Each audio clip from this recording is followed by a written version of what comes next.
Hey all, welcome to another episode of Subjectively Speaking. If you're new to this series, welcome. Subjectively Speaking is a show where we discuss character design in popular media through a subjective lens, which basically means that a lot of what I'll be saying here is my opinion. So please be sure to leave your own thoughts on the video down below in the comments and start a conversation. While you're there, don't forget to like and subscribe and check out our partner Inked Gaming. They make awesome gaming merch. They got playmats, hoodies, mouse pads, all kinds of great stuff with artwork designed by independent artists. Supporting them means well-earned revenue for the hardworking artists who sell their work there, so be sure to check out the link in our description and use the code subjectively10 at checkout for a 10% discount site-wide. Alright guys, I'm pretty pumped about today's video, so let's just dive in. Let's talk about monsters.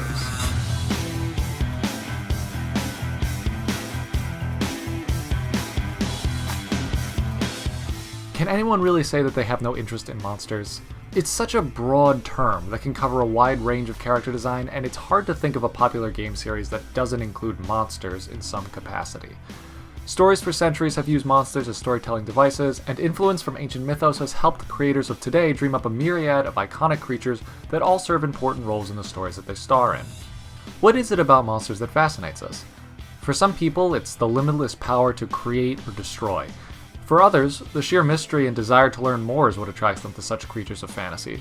In fact, my definition of a monster is something you want to know more about. And in many cases, monsters serve as a plot device to progress a character throughout the story in their quest to learn more about them. We've talked about monsters on this channel before. Some of the most iconic characters in today's storytelling can be described as monsters. Pikachu, Blue Eyes, Godzilla. In their worlds, these monsters all play very different roles.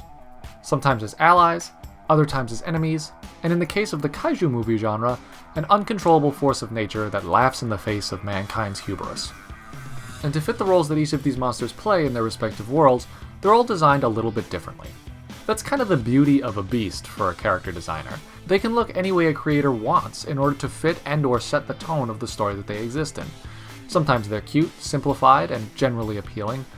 Other times they can be designed with the intention to horrify an audience with intricate details that strike fear in our subconscious mind.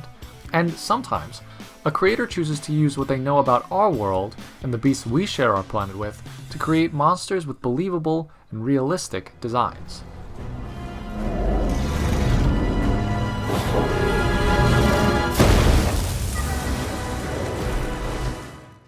Here's the tricky thing about designing a realistic monster.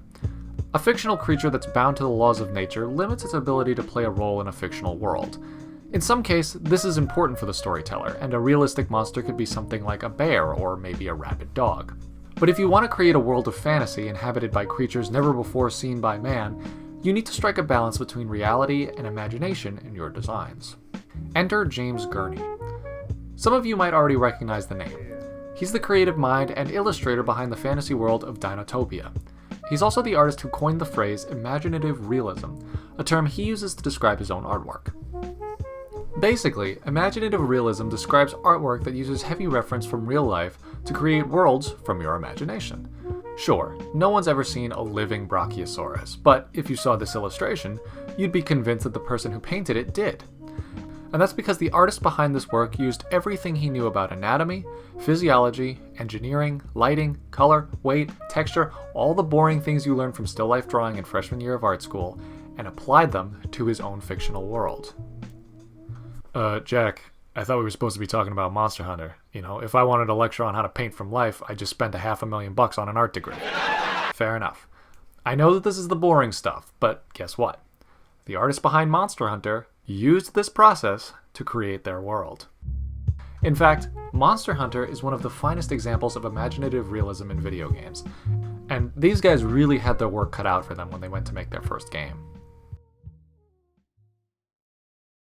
The Monster Hunter franchise is a series of fantasy-themed action role-playing games that started back in 2004 on the PlayStation 2. Back then, it was not easy creating a video game that looked realistic, imaginative or otherwise. The graphic processing capabilities of consoles at the time meant that game developers had to either simplify and stylize their games to work with the limitations set by technology, or suck it up and try their damnedest to make a PS2 game look realistic. Monster Hunter kind of met in the middle, mixing a little bit more imaginative into the realism. I mean, this isn't Call of Duty over here. I mean, we can have some fun with it. But over the years, technology improved and the game developers had much more to work with, And by the time of their most current game's release about 2 years ago, the Monster Hunter team could finally put their imaginative realism to work, building the beautiful, captivating, and terrifying Monster Hunter world. Where can we see imaginative realism in Monster Hunter World? Well, pretty much everywhere. In their environments. Each area is thoroughly researched and references real-life ecology, botany, and zoology to fill in every nook and cranny of the map. This creates an airtight suspension of belief that elevates a player's experience and deepens their immersion in the world. In the character design, the humans that exist in this world are obviously heavily referenced from life, but are imbued with that subtle anime influence that separates you from reality just enough that seeing this guy's hair isn't really as crazy as seeing this thing. And in the design of the armor, weapons, and technology of the world. Using historical and cultural influences when creating things like armor opens up hundreds of doors for design potential, and when you combine that with your established fantasy elements, you can create all kinds of cool and unique things. But what are we here for? I mean, this isn't Armor Hunter, is it? No, damn it, this is Monster Hunter. Let's talk about monsters. You'd hope that a game focused around monsters would have some incredible designs, and Monster Hunter does not disappoint. Some people say quality over quantity, and Monster Hunter says, is it too much to ask for both? Each game is packed with dozens of unique and compelling creatures, all of which have a level of thought put into their design that really set a standard for subsequent designs in the genre. The designs of the monsters in this game don't just look cool. They do what every good video game character design should do: convey to a player their role in the game, their attacks, abilities, behavior, and so on. Flaming red manticore? Yeah, bring a cool drink. Hey, that monster looks like a giant snake. Oh, it attacks like one too. Check out the armor on this guy. I wonder if my attacks will just bounce right up. Oh, yep, yeah, they do. There are easy ways to convey things like this to a player, but Monster Hunter isn't lazy. It wasn't enough for them to just say, I want a T-Rex with a sword tail. I mean, they did that too, and it was awesome, but they also explored hundreds of concepts and designs to create the monsters that we know today. And they did it all with hard work, research, and a lot of imaginative realism. Let's talk specifics. The Zinogre, one of my favorite monsters in the series. Here's an example of a monster that's a little bit more on the simple side in terms of translating reality into fantasy. Think from the point of view of the character designer. We'll start with a concept. Say we got a description from the dev of a monster that charges and pounces and summons and generates bolts of electricity to attack the player. Now, there are infinite options for design with a concept like this, but when thinking of charging and pouncing, the first thought for most people would be a predator like a wolf or a large cat. The designer might also have tied in the lightning aspect with a concept for a wolf, imagining a massive beast whose howls roared like thunder and commanded the heavens themselves. Applying these visual motifs to a design means that the artist needed to understand inside and out the anatomy of a wolf. Not to make the monster that was simply a wolf with electricity powers, but a monster that implied the same behavior and physical capabilities of a wolf times 50. If you understand how wolf muscles look and function, you can exaggerate them in a way that fits your design purposes. This goes for things like texture too. Wolves don't have scales, but if you know how scales work on different animals, you can apply these textures to any surface and have it look believable. And don't forget, when it comes to things like scales, you can't just think lizards, crocodiles, snakes, fish, even birds. They all have scales, and every species has different scales that serve different purposes. When adding color, it's okay to get crazy every once in a while. I mean, this is a fictional world, after all. While most apex predators in our world have colors and patterns that help them camouflage and catch prey, we don't need to restrict fantasy designs to those limits. This is a video game, and if we want to convey to a player before they start the fight something like elemental powers, it helps to stick to basic design conventions. Blue and yellow are colors associated with electricity, and boom. Now we've gone from concept to design to execution, and suddenly we have an iconic monster that is at once easy to understand, visually pleasing, and just downright cool. That was the Zinogre, but some monsters in this game series get so crazy that there's really nothing on Earth that you can compare them to. Or is there? The Valhazak is basically a zombie dragon, but how do you create something convincingly real based off of two concepts that don't exist in real life? Think about it this way. Dragons in general are kind of an open-ended subject of design, and are usually a mix of many different features borrowed from real life. Valhazak has the head of a viperfish, a secondary jaw like an eel, twisted talons that reference both birds and lizards, wings like a bat, and the body and limbs of a predatory quadrupedal mammal like a canine. And if you understand anatomy inside and out, you can turn it inside out. Literally. If a director wants a convincing zombie, they need to know how skin fits over muscle, how muscle wraps around bone, and how it would all look if you ripped it apart layer by layer. In this case, you gotta know the anatomy of all of the animals I just mentioned, and enough about them to combine them seamlessly so that it all makes sense together. And of course, we gotta add in that extra element of fantasy that wouldn't exist on Earth at all, like the ability to manipulate a toxic gas and drain the life force from other creatures. Most of the Elder Dragons in Monster Hunter follow this process of animal fusion with an additional elemental power, as well as tying in some elements from cultural mythology to add another layer of deific presence. The Kushala Daora is as baseline dragon as Monster Hunter gets, but its anatomy still draws from mammals and reptiles on Earth.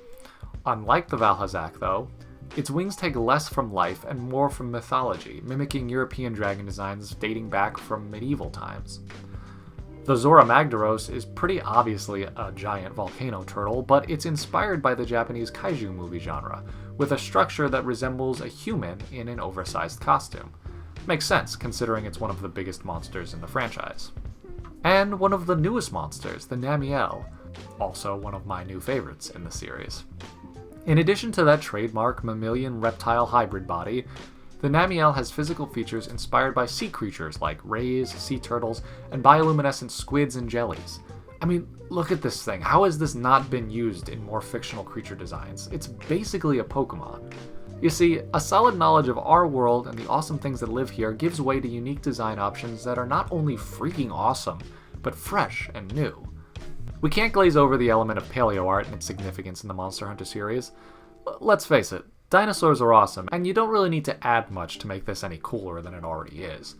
But while we're creating some badass beasties, why not put a sword on a T-Rex tail? Newer monsters like the Anjanath and the Kulu Yaku try a little bit harder to create monsters that actually look like what paleontologists assume dinosaurs would look like. But I mean, this is Monster Hunter. It's not enough to have a dinosaur that doesn't breathe fire. Dinosaurs are obviously harder to reference than living animals, and in fact, paleo artists use imaginative realism to create the interpretations of animals that we're familiar with today. James Gurney uses this as his main expression of imaginative realism, using what he knows about our world to inform what might have been millions of years ago. By the way, imaginative realism is not the pinnacle style of art direction, and it's not what every artist should aspire to create. I've said it before, but if every character design looked like it was from League of Legends, the world would be a really boring place. But even in the broad spectrum of realistic design, Monster Hunter stands out and appeals to artists and non-artists alike. It strikes that perfect balance between brilliant fantasy design and convincing realism that's both immersive and compelling. If you haven't played any of these games, I highly recommend giving at least one of them a shot. I know the actual mechanics and playstyle of the game has a bit of a learning curve, but it's worth it just getting a taste of this beautifully crafted world. I suck at it, but I still enjoy the hell out of it. It's fun playing dress up and meeting awesome monsters. And I bet that even if you don't like drawing in this style, this game is going to be the one that makes you want to try. Thank you guys so much for watching. I hope you enjoyed this video. If you did, please throw me that little thumbs up and subscribe for more. We got the final design for Celeste going up in a video this Sunday, as well as the prompt for the next character I'll be designing, so look forward to that. Thanks again guys, and I will see you in the next video.